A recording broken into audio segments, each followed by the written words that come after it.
Washington, President Donald Trump and his supporters are using a congressional memo alleging FBI surveillance abuse to raise questions about the origins of a federal investigation into his campaign's ties to Russia. But the 4-page document includes revelations that might complicate the effort to undermine Special Counsel Robert Mueller's ongoing probe. The document contends that the FBI relied excessively on an ex-British spy whose opposition research was funded by Democrats when it applied for a surveillance warrant on a Trump campaign associate. Yet it also says the investigation into potential Trump ties to Russia actually began several months earlier, triggered, it says, by information involving a separate campaign aide. What you need to know about the Nunes memo: the spy who compiled the allegations admitted to having strong anti-Trump sentiments, but he was not a random find for the Bureau. Rather, he was a longtime FBI source with a credible track record, says the memo from the House Intelligence Committee's Republican chairman, Representative Delvin Nunes, and his staff.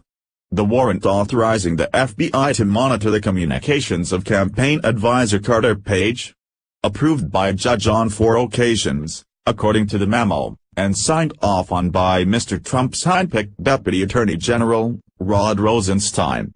Without the underlying materials being made public, the memo only further intensified a partisan battle over how to interpret the actions of the FBI and Justice Department during the early stages of the counterintelligence investigation Mueller later inherited. Having decided to cherry-pick, the Nunes team picked a bunch of the wrong cherries for its own narrative, Matthew Waxman, a Columbia University professor and former Bush administration official, wrote in an email. The memo, released over the objections of the FBI and Justice Department, could well give Mr. Trump and Republicans new grounds to challenge the Mueller investigation as politically tainted. Even before its declassification Friday, Mr. Trump had been telling confidants he believed the document would validate his concerns that the FBI and Justice Department conspired against him.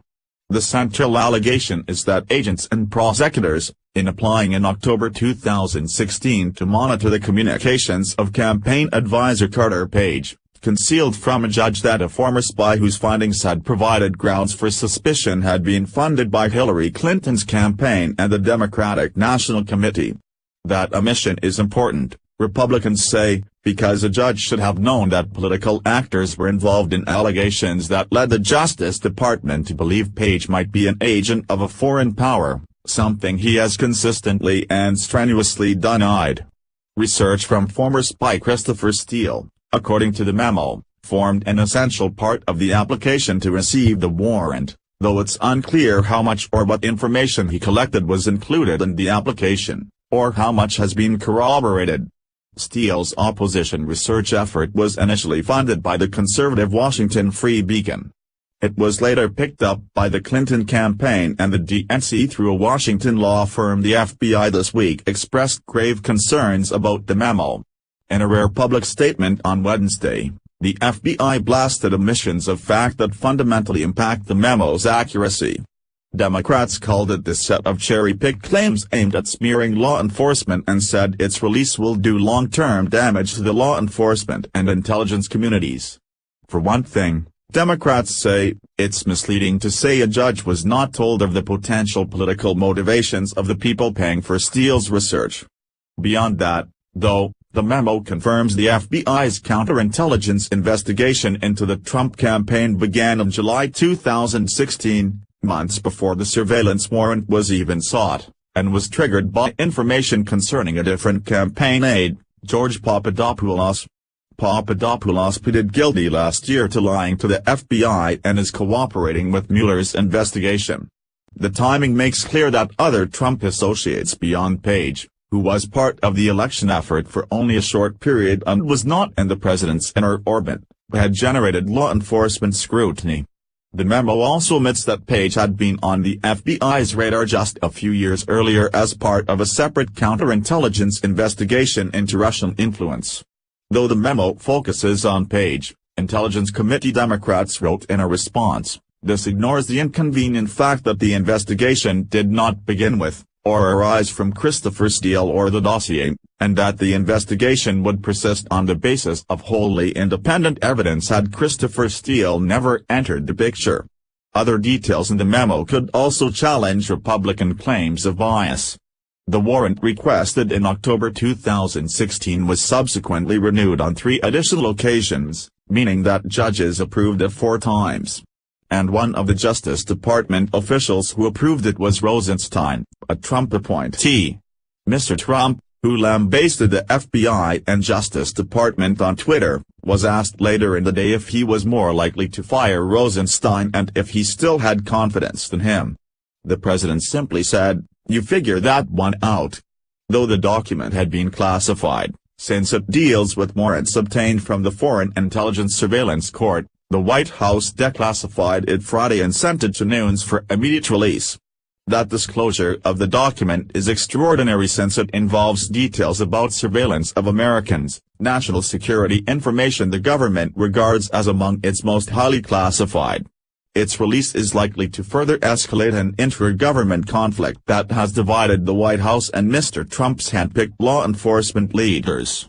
Rosenstein and FBI Director Christopher Wray had personally lobbied against the memo's disclosure, arguing it could set a dangerous precedent.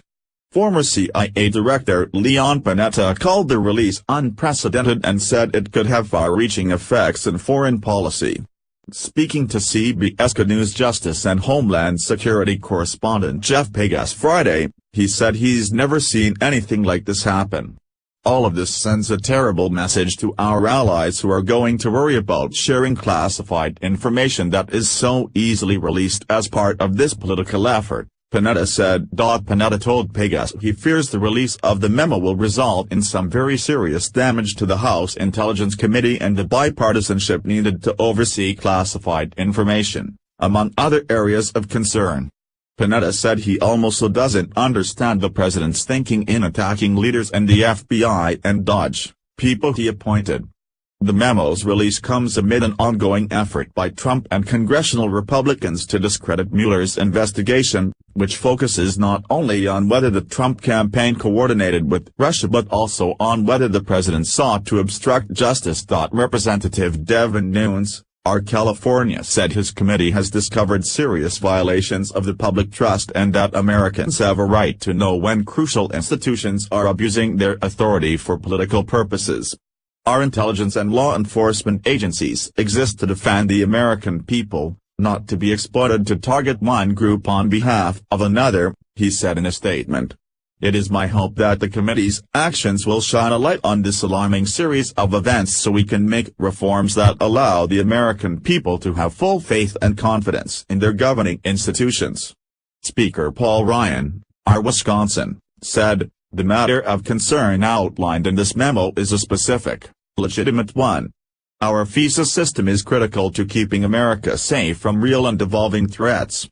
Criticism of the release, however, came quickly. Just as it was released by the Intelligence Committee, Senator John McCain, R. Arizona, blasted the president. Reaction to the release of the GOP memo alleging abuses of surveillance law. The latest attacks on the FBI and Department of Justice serve no American interests, no parties, no presidents, only Putin's, said McCain, chairman of the Senate Armed Services Committee. Former FBI Director James Comey tweeted, "That's it." He then slammed the memo as dishonest and misleading and said it wrecked the House Intel Committee.